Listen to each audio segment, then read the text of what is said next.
You've been saving for your retirement for decades. Don't undermine your own plans by making these 5 common mistakes when you retire. First, don't retire too soon.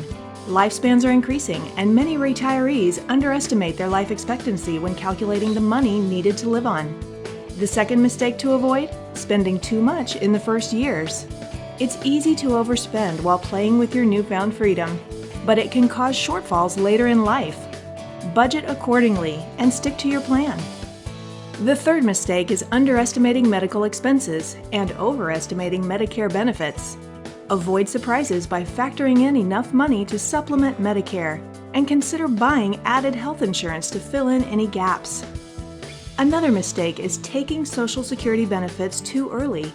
You can claim benefits at age 62, but the longer you wait, the higher your monthly benefit will be. Lastly, don't fail to do estate planning.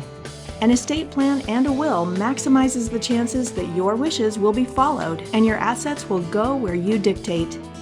It's easy to make mistakes in the beginning stages of retirement. For more information, please give us a call or stop by our website today.